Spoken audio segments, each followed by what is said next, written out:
शांति। बाप दादा मधुबन से मीठे बच्चे ने मुरली क्लास है। देश सहित सब कुछ भूल एक बाप को याद करो, तब कहेंगे माँ तेले बच्चे। इस पुरानी दुनिया से अब तुम्हारी बुद्धि हट जानी चाहिए।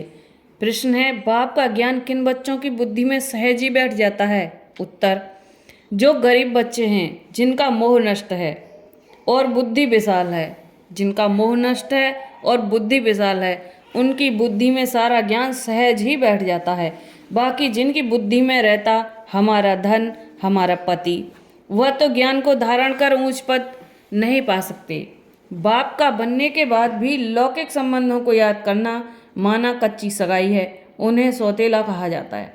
गीत है, मरना तेरी गली में और जीना भी तेरी गली में है।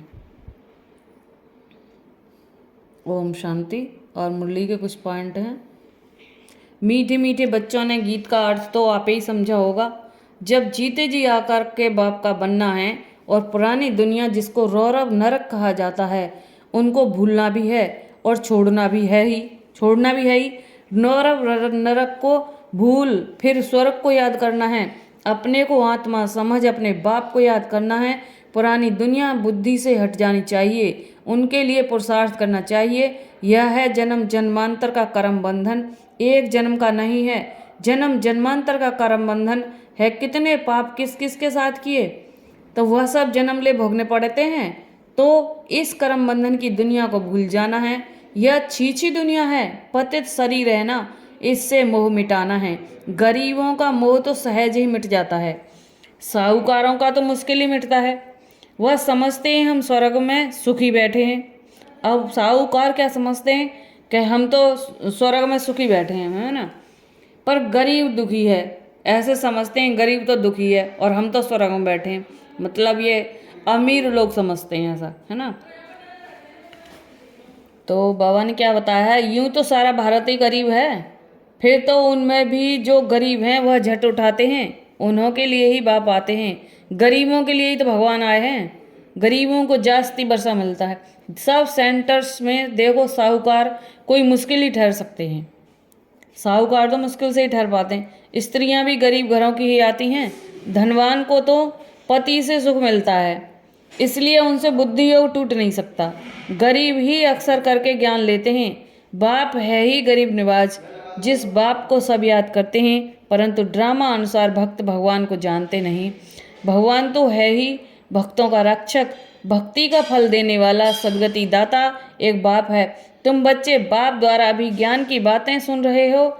यह ज्ञान उन्हीं बच्चों की बुद्धि में बैठता है जिनकी बुद्धि विशाल है, मोह नष्ट है, जिनकी बुद्धि में रहता है कि हमारा पति हमारा धन आदि है। वह ऊंच पद पा नहीं सकते। पद तो वह पाते हैं जो रचता और रचना का परिचय देते हैं। बाप को पहचानने बिगर वर्षा कैसे मिले? साजन को सिर्फ साजन कहने से फायदा नहीं हो सकता है। जाने पहचाने बिगर साजन से सगाई कैसे हो सकती है? कन्या की सगाई होती है तो उनको चित्र आदि दिखाते हैं, फलाने का बच्चा है या ऑक्यूपेशन है, आगे दिखलाते नहीं थे, ऐसे ही शादी करा देते थे। तो भी उनका ऑक्यूपेशन तो बताते हैं ना। यहाँ तो कोई कोई बच्चे अपने बाप को अथवा साजन को जानते ही नहीं, तो सगाई कैसे हो नंबरवार है ना। कईयों की तो कच्ची सगाई है। पारलौकिक साजन को तो याद नहीं करते, लौकिक साजन को, लौकिक संबंधियों आदि को याद करते, तो गोया कच्ची सगाई है। उनको सौतेले बच्चे कहा जाता है। वो तो भगवान के सौतेले बच्चे हैं। पक्के को मौतेले बच्चे कहा जाता है। मौतेले बच्चे बहुत थोड़े हैं। तो भट्टी में इतने पड़े, उनमें से कितने कच्चे निकल पड़े। अपने साजन को पहचानते ही नहीं, जैसे पारा हथेली पर ठहरता ही नहीं है ना, वैसे ही याद भी इतनी मुश्किल है। घड़ी घड़ी भूल जाते हैं। 25-30 वर्ष वाले भी पूरा याद नहीं कर सकते।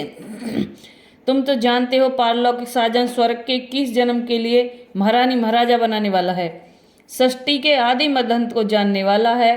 सजनियों को इतना समझाते हैं तो भी बुद्धि में बैठता ही नहीं है। बुद्धि पुरानी दुनिया के बंधनों में भटकती रहती है। समझते नहीं है कि मैं बंधन में हूँ। संबंध तो चाहिए एक का, बाकी सब है बंधन। संबंध तो एक का चाहिए, बाकी तो सब बंधन है। बच्चों को समझाया जाता है एक से संबंध रखो, वह तुमको सृष्टि के आदि मदंत की दिशा देते हैं। तुम जानते हो आधा कल्प है ज्ञान कांड। आधा कल्प है भक्ति कांड। ज्ञान कांड में तो 21 जन्मों का वर्षा मिलता है। वहाँ है सतो प्रधान, फिर सतो प्रधान से नीचे सतों में, फिर सतों से गिरकर रजों में आना है। जब जब सतो पूरा होता तो ज्ञान कांड पूरा हो जाता है। तो द्वापर से भक्ति शुरू होती है, वह भी पहले सतो प्रधान भक्ति होती है। तो पहले तो सतो प्रधान भक्ति होती है द्वापर में, फिर भक्ति भी सतो रजो तमो में आती है। व्यभिचारी होने से भक्ति फिर व्यभिचारी होने से भक्ति फिर गिरती जाती है। अब यह जानना और किसको समझाना तो बहुत सहज है। तुम बच्चों को तो रौरव नरक से संबंध तोड़ एक से रखना चाहिए। एक बाप से संबंध रखने की प्रैक्टिस करो। बाप को याद करने से ही विक्रम विनाश होंगे। गरीब अच्छी मेहनत करते हैं तो बलिहारी गरीबों की ही है। बाप भी गरीबों पर बलिहार जाते हैं। शुरुआत में कितने गोप थे, कितनी माताएं थीं, कितने खत्म हो गए, बाकी थोड़े रहे हैं। माताएं भी थोड़ी रही हैं ना। हाँ, कोई कोई साहूकार घर की भी रह गई, जैसे क्वीन मदर देवी आदि। अब तुम्हें मूल बात समझानी है कि जिस भगवान को सब याद करते हैं उसका परिचय क्या है। पतित पावन बाप जो राजयोग सिखलाकर नर से नारायण बनाते हैं, उनको नहीं जानेंगे तो तुम पाप करते रहेंगे, बाप को गाली देते रहेंगे। सम्मेलन तो बहुत होते रहते हैं, वहाँ पर भी समझाने वाले तो तीखे चाहिए। समझाना चाहिए। तुम वेदों की महिमा समझते हो, परंतु इससे तो कोई फायदा हो तो होता नहीं। फायदा तो एक बाप से ही होता है जिसको हम जानते हैं, तुम नहीं जानते हो। आओ तो हम आपको समझाएं। बाप को पहचाने बगैर बिना वर्षा कैसे मिलेगा। बाप का वर्षा है मुक्ति, जीवन मुक्ति, गति सदगति। यह अक्षर सुनाते ही बाप हैं। तुम बच्चों को याद रखना चाहिए और कोई चीज़ से फायदा नहीं। बाप को और रचना के आदि मध्यांत को जानना है। इसमें भी आधा कल्प है भक्ति कांड, आधा कल्प है सदगति ज्ञान कांड। भल सम्मेलन करते हैं परंतु खुद ही मूझे हुए हैं, समझते कुछ भी नहीं। तुम्हें सबको बाप का परिचय देना है। जब बहुतों को परिचय मिल जाएगा तब कहेंगे कमाल है, यह तो सारे सृष्टि के आदि मध्य का राज चित्रों सहित बतलाते हैं। माताओं को बड़ा नशा रहता है, पुरुष तो मदद करने के लिए तैयार हैं, डायरेक्शन बाप देते हैं। करना कन्या माताओं को है ना। आजकल कन्या माताओं की तो महिमा जास्ती है। गवर्नर प्राइम मिनिस्टर भी माताएं बनती हैं। एक तरफ है वह माताएं, एक तरफ हो तुम पांडवों की माताएं।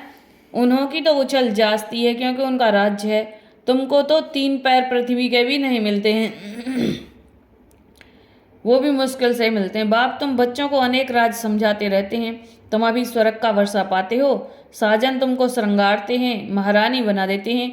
ऐसे साजन से बुद्धि योग न रखना, यह तो बड़ी भारी भूल है। बच्चों को समझाते तो बहुत हैं, तुम सिर्फ ज्ञान और भक्ति का कॉन्ट्रास्ट बताओ।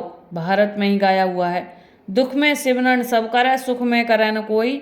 सुख में क्यों याद करेंगे, अभी वह नई दुनिया स्थापन हो रही है, परंतु सुख का वर्षा भी पूरा लेना चाहिए।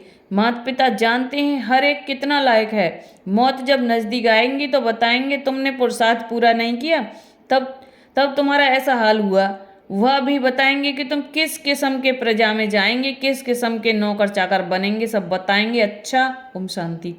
कई बच्चे समझते हैं आज हमने मुरली बहुत अच्छी चलाई, परंतु नहीं, यह तो सिर्फ बाबा आकर मदद करते हैं। अपना अहंकार नहीं होना चाहिए।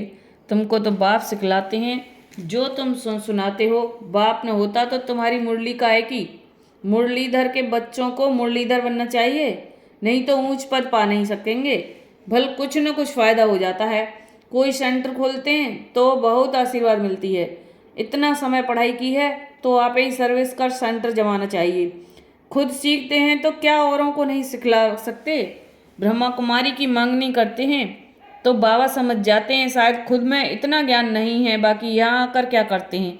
बाबा तो समझाते हैं बादल आएँ रिफ्रेश होकर जाएं, वर्षा वर्षाएं, नहीं तो पद कैसे पाएंगे। मम्मा बाबा कहते हो तो गद्दी पकड़ कर दिखाओ। यह भी कोई को अहंकार नहीं आना चाहिए कि हमने दिया। तुम कुछ भी ना दो, बाबा तुमको कौड़ी के बदले हीरा देने से भी छूट जाएगा। अच्छा, मीठे मीठे सिकिलधे बच्चों प्रति माता पिता बाप दादा का याद प्यार और गुड मॉर्निंग। रूहानी बाप की रूहानी बच्चों को नमस्ते। हम रूहानी बच्चों के रूहानी बाप दादा माता पिता को नमस्ते।